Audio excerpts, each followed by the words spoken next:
formidables qui sont Aimée Mag et Marcel Balthazar, qui a été depuis très jeune son assistante à Cannes, et puis après qui a eu une galerie, la Galerie Mère, rue des Beaux-Arts à Paris. Donc je suis née entourée d'œuvres, je suis tombée dedans quand j'étais petite grâce à ces parents formidables. Écoute, je vais te raconter une histoire. C'est la première fois que mon père m'a offert une œuvre d'art originale pour mes 18 ans. Ça a été une histoire un petit peu curieuse. Il y avait chez maman, toujours donc avec qui je vivais, un petit stabile mobile de Calder qui était comme ça. Et faisait partie de moi. Il n'était pas sous une vitrine, il était sur un meuble. Et donc, j'étais toujours en présence de ce mobile de Calder. Évidemment, on me laissait jouer avec, enfin jouer. On m'a appris à jouer avec, c'est-à-dire comment avec un souffle on peut faire bouger un Calder, comment on le manipule avec précaution.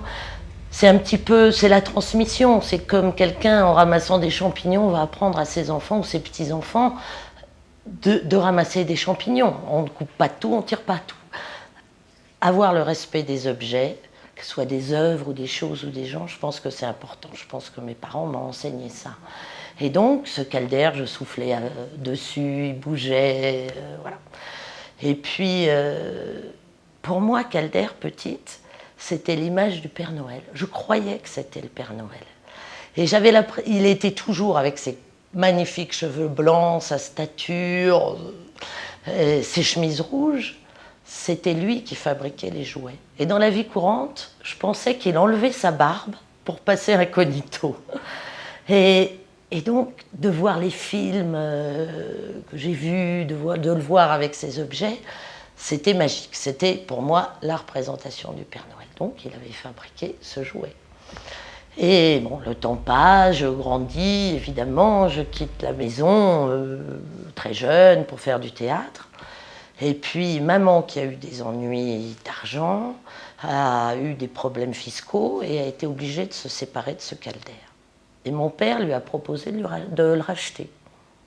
Donc, moi, je n'étais pas vraiment au courant, j'étais plus à la maison, elle me l'a dit quelque temps après.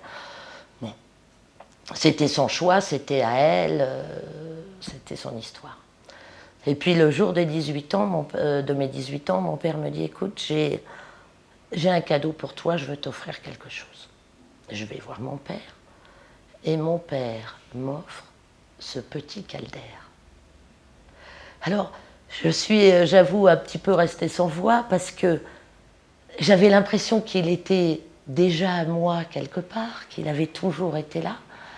Et j'étais à la fois extrêmement émue de retrouver cet objet, auquel je tenais beaucoup, qui a vraiment fait partie de mon enfance. Et je n'ai jamais osé lui dire. Je ne sais pas s'il savait que j'avais le souvenir de ce petit stabile mobile, s'il savait pertinemment et qu'il voulait me faire plaisir, vraiment. Et je n'ai jamais osé lui avouer, j'étais extrêmement contente, mais qu'il avait fait partie de mon enfance. Et aujourd'hui, je m'en suis pas séparée, il est chez moi. Ma fille a appris à souffler dessus, à le manipuler avec précaution. Et voilà, il fait partie de ma vie et je pense qu'il fera peut-être partie de la vie de mes petits-enfants de la même façon.